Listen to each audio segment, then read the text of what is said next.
ಬಸವನ ಬಾಗೇವಾಡಿ ತಾಲೂಕಿನ ಇಂಗಳೇಶ್ವರ ಗ್ರಾಮದ SSVPT public ಶಾಲೆಯವರು ಅಯೋಧ್ಯೆಯ ಶ್ರೀ ರಾಮ ಮಂದಿರ ಮೂರ್ತಿ ಪ್ರತಿಷ್ಠಾಪನಾ ಕಾರ್ಯಕ್ರಮದ ಸಂತೋಷ ಕಾರ್ಯಕ್ರಮವನ್ನು ಇಂದು ಅವರ ರಹಸ್ಯ ಕಾರ್ಯಕ್ರಮವನ್ನು ಅವರ ಶಾಲೆಯಲ್ಲಿ ಹಮ್ಮಿಕೊಂಡರು.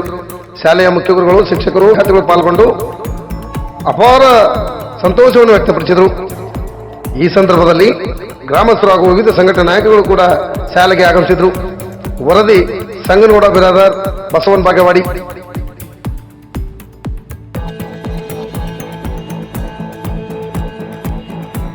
ಭಾರತ ದೇಶ ನಮ್ಮೆಲ್ಲರಿಗೂ ಖುಷಿ, ಯಾಕಂದ್ರೆ ಕರ್ನಾಟಕ ಹಾಗೂ ಅಯೋಧ್ಯೆಗೂ ಬಹಳ ಅವಿನಾಭಾವ ಸಂಬಂಧ ಇದೆ. ಯಾಕಂತಂದ್ರೆ ಮೂರ್ತಿಯನ್ನು ಅಯೋಧ್ಯೆಯಲ್ಲಿ ನಿರ್ಮಾಣವಾಗ್ತಾ ಇದೆ, ಅಲ್ಲಿ ಮೂರ್ತಿ ಈ ಕರ್ನಾಟಕದಿಂದ ಹೋಗಿದೆ.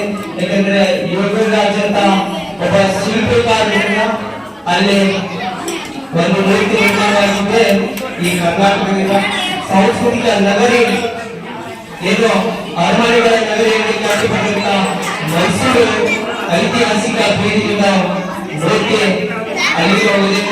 ನಮ್ಮೆಲ್ಲರಿಗೂ ಸಂತೋಷದ ಸುದ್ದಿಗಳು. ಯಾಕಂತಂದ್ರೆ 140 ಕೋಟಿ ಜನಸಂಖ್ಯೆ ಉಳ್ಳಂತ ಈ ಭಾರತ ದೇಶ ನಮ್ಮ ನಿಮ್ಮೆಲ್ಲರ ಅಚ್ಚುಮೆಚ್ಚಿನ ಈ ರಾಮ ಮಂದಿರ ಉದ್ಘಾಟನೆ ಸುದ್ದಿಗಳು. ಯಾಕಂದ್ರೆ ನನಗೂ ಸಂತೋಷ, ಇವತ್ತು ಪ್ರಾಣ ಪ್ರತಿಷ್ಠಾಪನೆ ಸಂತೋಷದಿಂದ ಉದ್ಘಾಟನೆ ಅಯೋಧ್ಯೆಯಲ್ಲಿ ನಮ್ಮೆಲ್ಲರಿಗೂ ನಿಮ್ಮೆಲ್ಲರಿಗೂ ಸಂತೋಷದ ಸುದ್ದಿಗಳು ನಾನು ಹೇಳ್ತಾ ಇದ್ದೀನಿ. ಜೈ ಶ್ರೀರಾಮ್, ಜೈ ಶ್ರೀರಾಮ್, ಜೈ